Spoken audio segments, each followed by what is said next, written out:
Hey, good morning. This is Pastor Steve Mapp, and I am so delighted that you're taking time this morning to be with us for our daily devotional on this Monday, February the 22nd.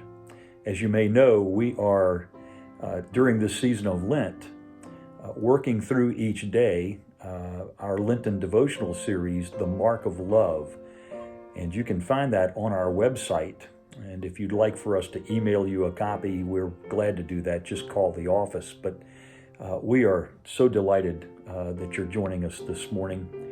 This morning's passage from Mark chapter 4 is one of the amazing stories about Jesus and the actions that he takes and the lesson that we learn from this particular passage this morning. And let me read that to you. It's found in Mark chapter 4, verses 35 and following. On that day, when evening had come, he said to them, his disciples, "Let us go across to the other side." And leaving the crowd, they took him with them in the boat just as he was. And other boats were with him. And a great windstorm arose, and the waves were breaking into the boat, so that the boat was already filling. But he was in the stern, asleep on the cushion. And they woke him and said to him, "Teacher, do you not care that we are perishing?" And he awoke and rebuked the wind and said to the sea, "Peace, be still." And the wind ceased, and there was a great calm. He said to them, "Why are you so afraid? Have you still no faith?" And they were filled with great fear and said to one another, "Who then is this, that even the wind and the sea obey him?" What a passage and what a teaching. The first thing that strikes me about the passage is that Jesus is able to go to sleep. In the midst of this horrendous storm, he is asleep on the cushion in the stern of the boat. And I'm sure he was exhausted. He'd been teaching all day and teaching through parables for the first time. He'd been teaching about the sower and the soils of the heart and the seeds of the sower. Teachings about faith and how it grows. And Mark describes this beautifully in chapter 4. Jesus was exhausted at day's end, and so much so that he can sleep in the midst of this overpowering storm, overpowering to you and to me. But I'm not so sure that it was pure exhaustion that allowed Jesus to sleep. I think it was this. I think it was the strength of his abiding relationship with his Father. Jesus was always in control because, well, he was always at one with the Father. He had no fear. It reminds me of the psalmist in Psalm 3 who says this, "I can lie down with my enemies all around me because I know that God is my shield. He is my glory. He is my sustainer." And here's the second thing that strikes me about this passage this morning. Jesus is awakened.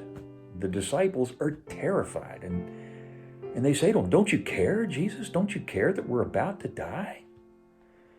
And Jesus awakens, and the first thing he does is act. He doesn't lecture them. He doesn't tell them another story. He simply rises up, rebukes the wind, and speaks to the angry seas, "Peace, be still." Peace in the Greek in this particular text passage this morning, well, it has the meaning of hush. Hush now, shush. Quiet down, calm down, hush. Jesus' words they're meant for the disciples and for you and me as much and even more, I think, than the angry waves. I think that when we have faith in Jesus, when we place our faith in the creator of land and sea, the cosmos, the creator of it all, well, surely he's in control. And here's the thing, in the midst of every storm that you and I might face, every fear, every disappointment, every concern for what lies ahead, He's there. He's there with us. And He has the power to see us through. He proved it to His disciples that very evening. Who is it that even commands the winds and waves, and they obey Him, the disciples say? Jesus is there for the disciples, and His first thing is to act, to calm their fears, to calm their anxieties. And He's there for you, and He's there for me. We simply need to trust and believe and put our faith in the one who created it all and the one who never leaves us, who never abandons us, and sees us through every trial. I think Jesus is telling us what the psalmist in Psalm 46 was saying with full assurance. Hear these words from Psalm 46. God is our refuge and strength, a very present help in trouble. Therefore we will not fear, though the earth should shudder and the mountains slip into the sea, though its waters roar and foam. There is a river whose streams make glad the city of God, the holy dwelling places of the Most High. God is in the midst of her. She will not be moved.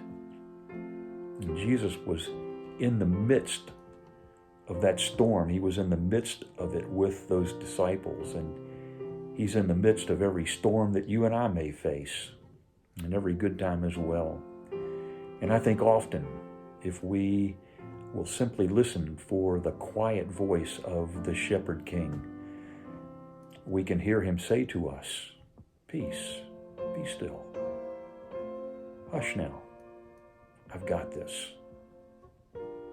Hey, thanks for being a part of our devotionals this morning. I hope that you're enjoying this Lenten series of devotionals.